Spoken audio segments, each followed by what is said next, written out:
It's some 8 minutes after 7. This issue of a Ghanaian joining ISIS is so disturbing. We want to pay attention to that a little here on our show. We want to start from the very beginning. Let's take you back to the message that he apparently sent via WhatsApp to his family. When we come back, we'll listen to somebody narrate to us how he was approached, in fact, to be recruited to join in this group. And then we'll speak to an Islamic scholar here on the show. We'll also open the phone lines for you to join in the conversation.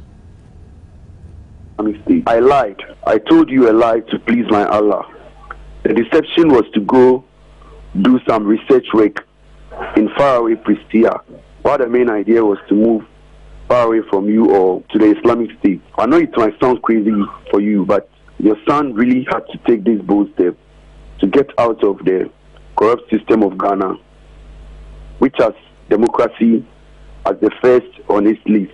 And then he gave a link for us to follow. The reason for my decision was in obedience to Allah, His Messenger Muhammad. Allah says, indeed, those whom the angels take in death while wronging themselves, the angel will say, in what condition were you? They will say, were you oppressed in the land? The angels will say, was not the earth of Allah spacious enough for you to emigrate therein? For those, their refuge is hell, evil the destination. And verse no, Surah to Nisa, verse 97. And whoever emigrates for the cause of Allah will find on the earth many alternative locations in abundance.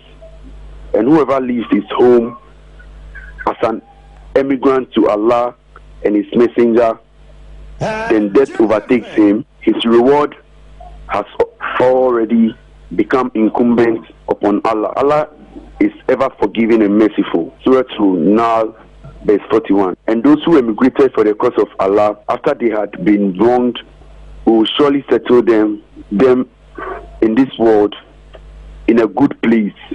But the reward of the hereafter is greater. Only they could. So that's the brother of this young guy, Nazir, the 25-year-old who has apparently been recruited to join in ISIS. We've got Sheikh Aremial joining us via phone. We'll speak a bit on this, and then we'll also tell you the story. In fact, the man will tell us his own story, how he was approached, and how the details went down. But let's engage Sheikh Aremial now. Sheikh, good morning. Thank you so much for joining us. Good morning, and thank you for the invitation.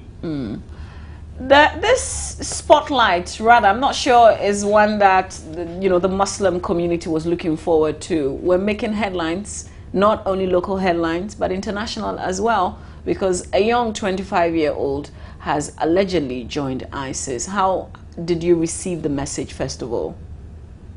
Well, thank you so much. The message came to us with a shock and worry and a feeling of trepidation with respect to how incidents far away geographically from Ghana can influence the mindset and responses from a young person in Ghana who is pursuing his academic career, a career that will prepare him adequately and efficiently for more contribution, constructive life to himself and to the service of humanity. Unfortunately, he has made a choice that is not appropriate for him, a choice that, in our view, can lead him to self-destruction, a choice which, in my view, he has made not on a firm and enlightened foundation, but that he has just been emotionally influenced, and he decided to move out. And our worry is that is it that some other young people have been influenced in much the same way? What is the source of their information, and with whom are they associated with? Who is the personality who is influencing them? Are there new organizations that are in the country that uphold similar principles and orientation in Islam? On the campuses, how are our Muslim students being divided what are the new organizations within the larger Ghana Muslim Student Association that are emerging? Where are they getting their ideas from, and who is influencing them? Now, as a country that has enjoyed peace and security, and something that we are proud of, and we experience and we enjoy, how does it serve as a danger to the peace that we are enjoying in our country? It's a matter that gives us worry. Have you tried to answer some of these questions that you've been asking yourself? Well, because it came as a new issue to us, though I remember another Muslim parent, as I was traveling to meet Muslim students in Suhum, specifically to talk to Muslim students at Suhum Girls Senior High School.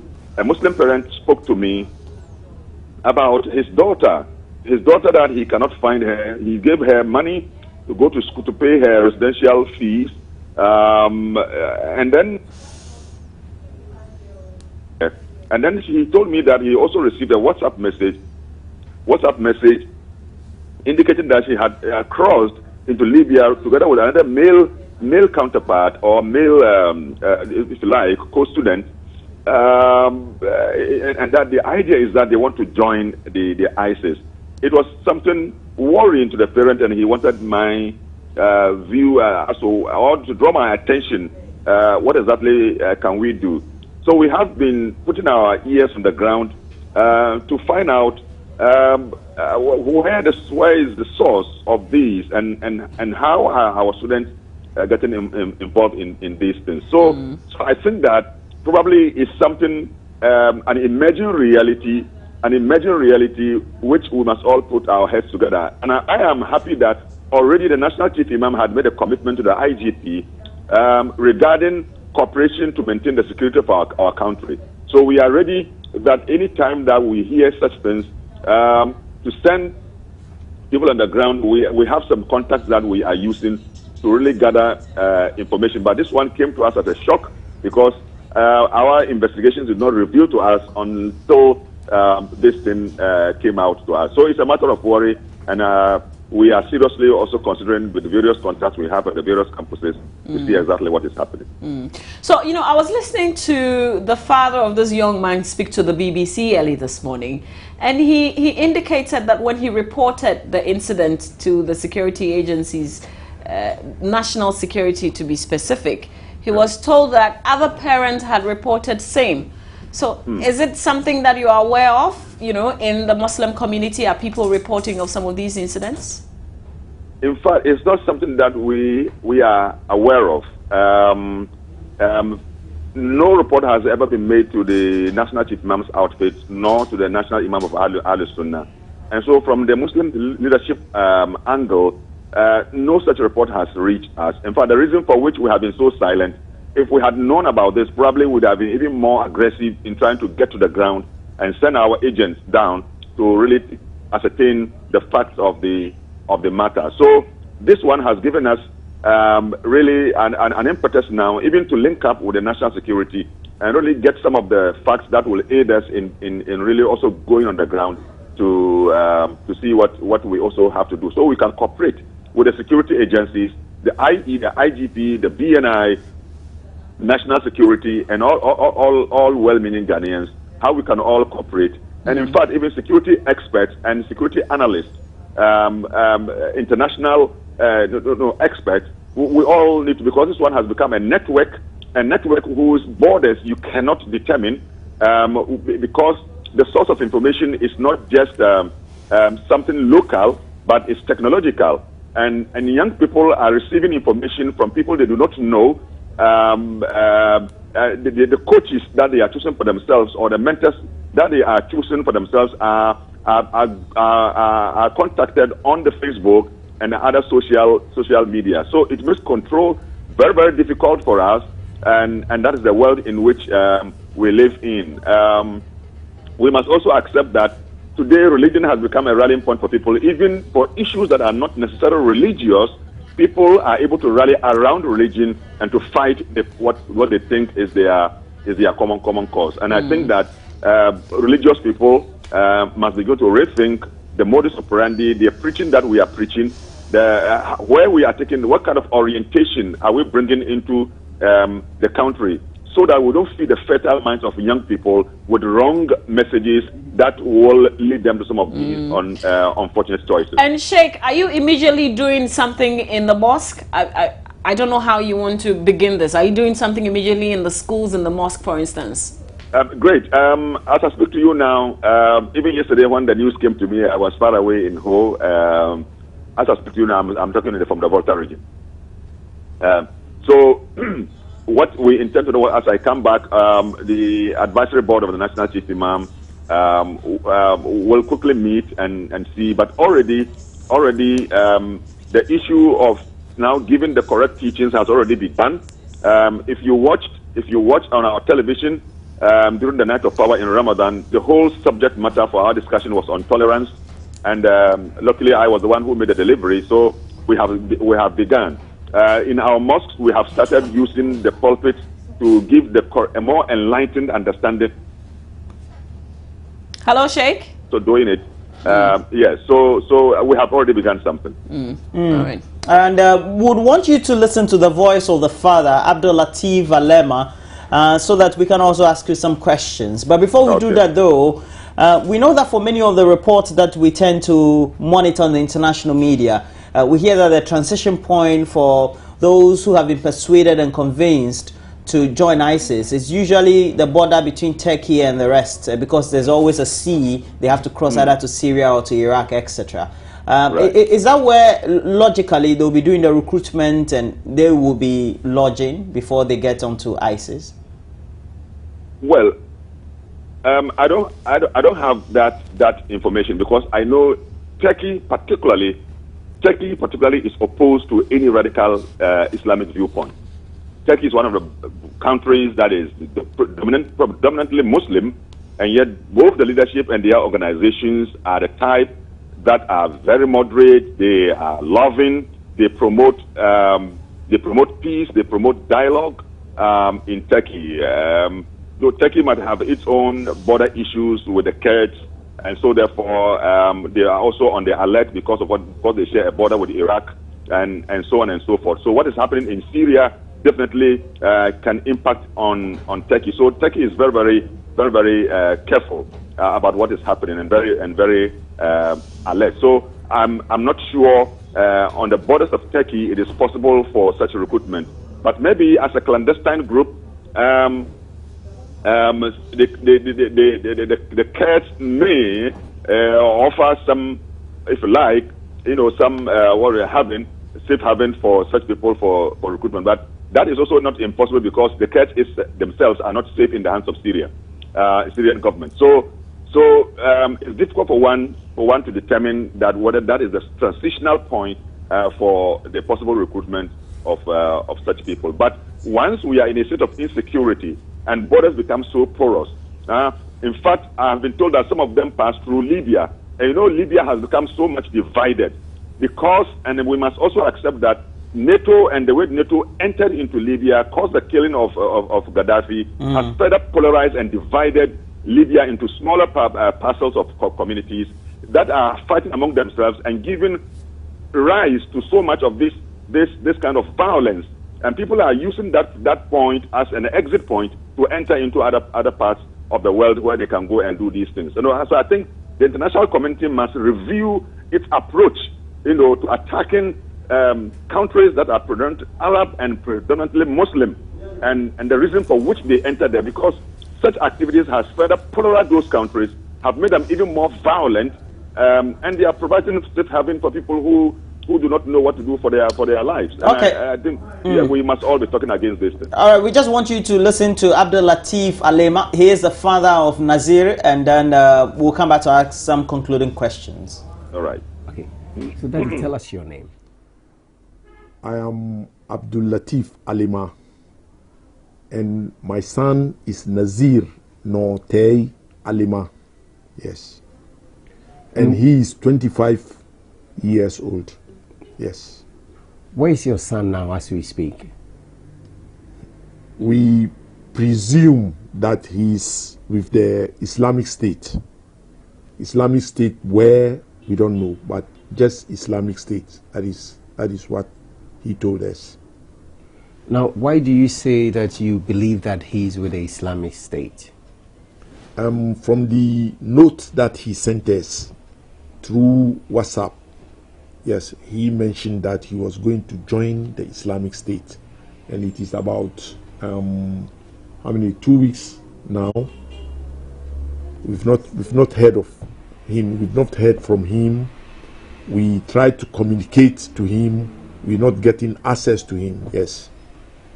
Now, when was the last time you saw your son? 2nd August 2015. 2nd of August. So tell me about it. So 2nd August 2015. Obviously, in the morning. This in the morning. Yes. What did he tell you? Did he say he was going somewhere? Yeah, he said he was going to. He had an assignment from his place of work, which is the statistical service. That was where he went to do his national service. He said they are giving him some assignment at Prestia, so he was going to Prestia, and I even asked him whether they've given him means accommodation there. He said, so Prestia is a town in the western region of Ghana. That's right. That's right. When he got to Prestia, when I say when he got to Prestia, I don't know whether he got to Prestia or not, but for about 3 days since leaving, no communication between him and us, which is not his nature.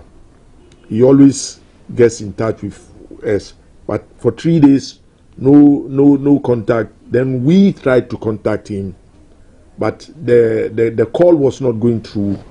So we sent text messages, still no answer. But when it was about 1 week, in a week's time, he sent is it WhatsApp?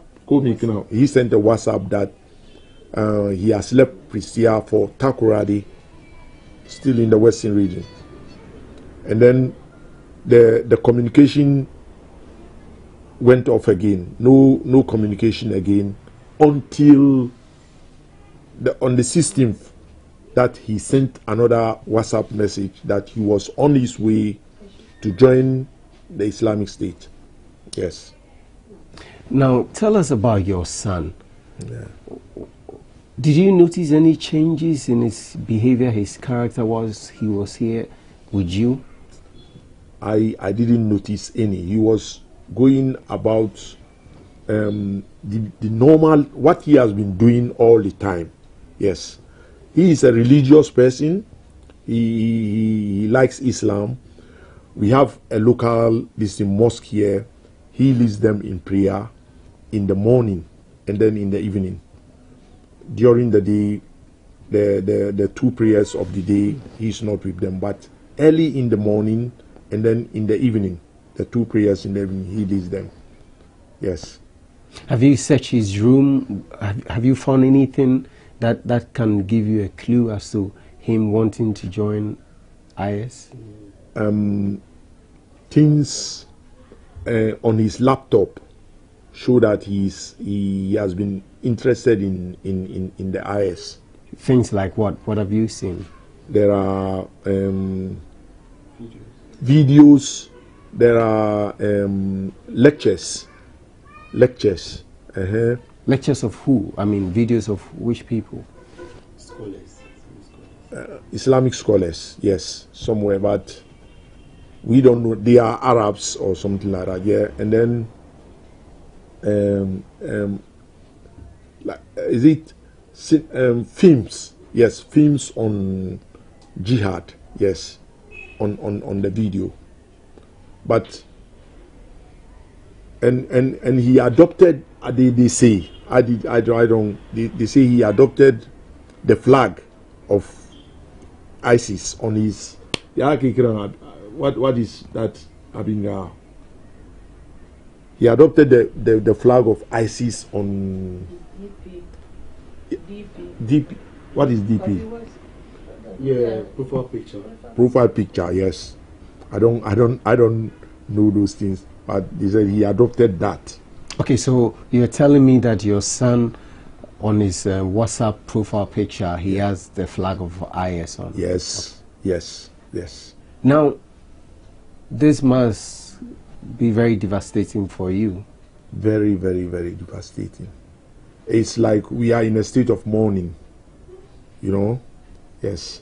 It's like someone in the family has died, and all of us, yeah, in a state of mourning. Yeah. Nobody is happy. And as for his mom, she keeps on crying every day. She's always crying. And then fasting, praying that her son returns home. Yeah. So what are you doing about it? What am I doing about it? Wherever I think I can get help, I've been there. You know, we are Muslims. We believe that our imams can pray so that he returns. I've gone to the national security to report. Yes. And when you went to national security, what did they tell you? Well, Sheikh Amir Bial, you heard the audio there. Yes, It's the cry of a father who really seemed to be very much handicapped as to not know where to take the matter to and really where to resort to. Are we in a state of doing the interpretations as to what you hear in the Quran and how you tend to interpret them, and how also there's a body out there, especially emanating from where Islam may have started, let's say a region where Islam may have started, and reservedly also misinterpreting what the tenets of the Quran are? Yeah, thank you very much. Matters of interpretation of scripture can be twisted to suit one's interest and philosophy. And that's why across the religions we have found people who misinterpreted scripture and have misled people. So it's one of the dangers that we are confronted with at the moment. For example, in the earlier tape that I was listening to, he has made reference to certain verses of the Holy Quran in chapter 4, for example, in which there is a reference to a certain kind of migration to God and his apostle. What exactly does it mean for one to migrate? The word used there is hijrah, and hijrah is a noun, and the other verb or verb that was used in that particular text is وَمَنْ يُهَاجِرْ إِلَى اللَّهِ وَرَسُولِهِ, whoever migrates to Allah and his apostle. Then there's a certain assurance of a certain reward. What does it mean for one to migrate to God? Where is God physically, and where's the apostle, and where do you migrate to? This can be misinterpreted by anybody who has ever heard of a certain event that has ever taken place in Islamic history. There are different types of migrations. The Prophet himself even ordered Muslims to migrate to Christians, and he ordered Muslims, early Muslims, to migrate to Abyssinia to gain the protection of a Christian just king. So what kind of migration are we talking about here? The Prophet himself migrated from Mecca to Medina when he was being confronted by the status quo. He migrated from Mecca to Medina, and he was there. So what kind of migration are we talking about? Migration is where you are, and you are trying to propagate your religion, and you are confronted with the status quo, and your life is being threatened. So you migrate into a safer place so that you can continue with God's work. That is what it means. You can also migrate from your own evil self to a more spiritual self, where you are connected with God. That migration leads you to inner peace, which you enjoy. And any person who enjoys inner peace because of his connection with God will not be a threat to the survival of any other creature of God. So there's a weird, I think that interpretation of that particular text, which is leading people to some of these wrong choices of their lives. And that is where today Muslim scholars must review the interpretations they put on some of the text. Some of the radicalized mentalities we have, the wrong orientation, philosophies that some Muslims have put on certain interpretations of the Holy Quran. This is the time that Muslims of the world must review these things and now place the correct and enlightened understanding at the center of Islamic activity. For example, I have come to accept the position and the belief that Islam, in accordance with the name that given to it by God, is a peaceful religion, and with peace, certain virtues are related. The virtues of compassion, sympathy, empathy, love, tolerance. What do you call it? Dialogue with people with whom you are living. Well, Sheikh, somebody will say you are a liberal, but the Salafis and for the concept of ISIS, they want to have a caliphate that will be controlled and really control the center of Islam, not only in the Arab world, but also elsewhere, where we have Islam dominating. And so, well, perhaps your interpretations may also differ from somebody who is a hardcore Islamist, so to speak. Is that usually not the case? The Salafis represent only one orientation.